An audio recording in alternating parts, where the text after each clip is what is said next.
Hello, my name's Debbie and I am a compulsive eater. Just before I'd like to start my share today with the step 11 prayer. So Lord, make me a channel of thy peace, that where there is hatred, I may bring love, that where there is wrong, I may bring the spirit of forgiveness, that where there is discord, I may bring harmony, that where there is error, I may bring truth, that where there is doubt, I may bring faith, that where there is despair, I may bring hope, that where there are shadows, I may bring light, that where there is sadness, I may bring joy. Lord, grant that I may seek rather to comfort than to be comforted, to understand than to be understood, to love than to be loved. For it is by self-forgetting that one finds. It is by forgiving that one is forgiven. It is by dying that one awakens to eternal life. Amen. Oh, so that prayer is so sacred and special to me. And for many reasons, as a child, that was my mum's favourite hymn. And I didn't get it until I came into OA. I didn't understand the beauty of it. And I understood how beautiful the hymn was. And I understood how beautiful it was hearing her singing it and humming it. And we actually had it at her funeral as well, because it was her favourite hymn. And whenever I hear that and whenever I read it, it's for me is what this program is helping me to become, a channel of God's light and God's love. I just wanted to say welcome actually to the newcomers, and just to say that you're home. This is my home today, and I came into this room to Early Birds 4.5 years ago, and I was on my knees. I was broken. I was physically broken. I'd ballooned to I was over a size 32. I don't even know what size I was, and I was recovering. I was in hospital, and I just had my second back surgery, and I was in a spinal cord rehab unit, learning to walk again. And I was laying on that bed, just looking at my life, knowing that it was an absolute mess. And it was like the first time in my life that I'd been honest about that. I had spent so much of my life pretending and having a facade for the outside world, being like, acting as if I was in control, and presenting an image that I just thought I had to be okay. I had to show that I was okay. I couldn't stop. And God stopped me in my tracks with this. Well, the first back surgery didn't do it, so the second one, a little bit hard-headed. So he went again and did the second one, and that was the time where I just got plucked out of my life. I was taken away from my children, my family, my home, my work, my whole life, and and it was just the biggest blessing. It was the biggest blessing. And I logged onto this meeting. A friend who's in another fellowship had told me about OA, and I was so angry with her, because how dare she even like dare to think that I might have a problem with food. The fact that I was rocking around at like 22 stone, and I just thought nobody could see that that was my issue, and that's what I was doing. And I came to this meeting, and I heard you all, and I cried, and I cried, and I cried. And it was relief. 5 minutes, Debbie. Thank you so much, Adam. It was relief. It was relief at just finally just thinking, oh my God, That's it. What you were all saying, that was it. That was everything. Everything I'd been doing, every way I'd been behaving, every lie, every show that I'd been putting on. It was just like, oh my God, these people, they're telling my story. So just going back quickly, like I've always been a compulsive eater. I've always been a compulsive eater, and food was the language of love in my house. My mum was one of us, and I bring my mum to this meeting every day. The picture is of me and my darling mum, and you know, I know that my mum didn't find her way to these rooms, and I'm here for us both today. Um, and actually, I got really emotional during the meditation because I was just praying and just saying, God, you know, make me a channel of light and love. And I heard magpies in the outside in the trees. And ever since my mum and dad died, magpies have been with me. Like they literally swoop in front of me when I'm walking or when I'm driving. And in moments when I just need that sign, they're there, and they were there. They're there. They're outside the window now, just saying we're here, and that forms part of like my higher power, like knowing that I'm held and loved in those arms, and that I'm not alone. So yeah. So as I say, I like always use food. Food was the language of love in my house, and yeah, I didn't know any other way, and I say I'm an emotional eater because I just could not cope with feeling emotion. I actually felt like I would die, and it's no joke, but I felt like I would die if I felt the feelings, and so I did everything to just avoid feeling feelings, you know, and even with like any feeling, happiness, joy, it was like punctuated with food. Like it was a reason to eat more. Um, and yeah, so that was my way.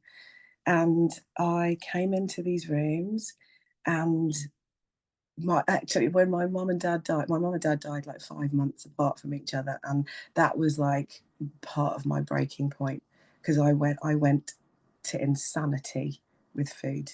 You know, I'd always overeaten, always had seconds and all the rest of it. But when they died, I just couldn't cope. They were my bookends, my mum and dad. And so I just got lost. I got lost in the food, and my mum died because of complications to do with diabetes, and even that wasn't enough to stop me. My dad, he died after my mum. He had cancer, and I remember at her funeral, my dad just said to me, "Please, promise me you won't do what your mum did. Please don't do what your mum did." And I promised him, and then I went on to carry on like for 2 more years. That's how powerful this disease is. You know, we can have all of these like these things just in our path, just saying, you're gonna kill yourself. And I watched my mum lose toes and like be in so much pain, and all the other things that you get with diabetes. And I still couldn't stop until I came here. Until I came here. And until I recognized that I was powerless. And my God, what a relief for somebody who's a control freak at my core to be able to just say, I can't do it. I can't do it. Can't do life. Can't do this. And to know that there is a power greater than myself. And whatever you choose that power to be is yours. That's yours. Whether it's nature or God or somebody who's passed on, that's yours.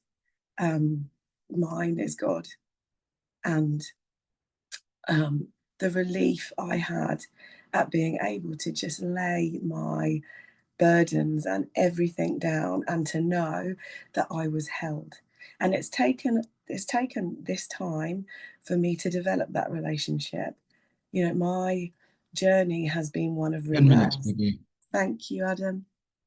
My journey has been one of relapse. I've had 3 major relapses, and each time they've got progressively worse. Like, to the point where I wanted to die. I just thought, "I can't live anymore." If I especially having found the solution, that's so painful when you know that there is a way and you just can't access it. Because I remember when in my last relapse, uh, I I continued all the way through, coming to meetings and just listening to you all, and feeling like I was listening from behind a bulletproof glass, like I just couldn't. And it was because the food was there, and it says in the big book about being blocked off from the sunlight of the spirit, and that's what food does to me. It blocks me off from being that channel. And in recovery, I have had like some of the most challenging life events happen to me, including being diagnosed with a tumor in my brain, being diagnosed a year ago with a tumor in my leg, having separating and then divorcing from my husband, and I represented myself in court through that.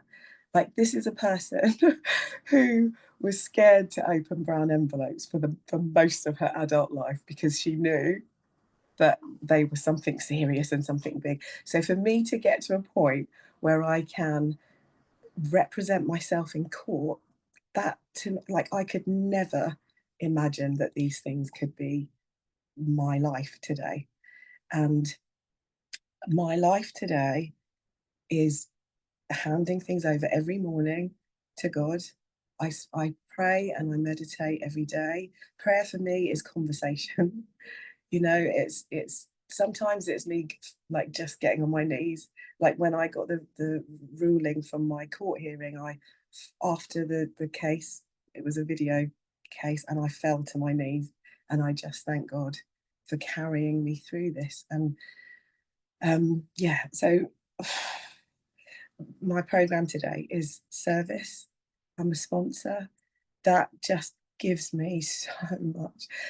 Like that, I learned so much from my sponsees about my program and myself and my recovery, as well as being like honoured to walk the path next to them. Um, I I meditate every day, and that's been so healing for me. That's something that has really developed in the last 6 months.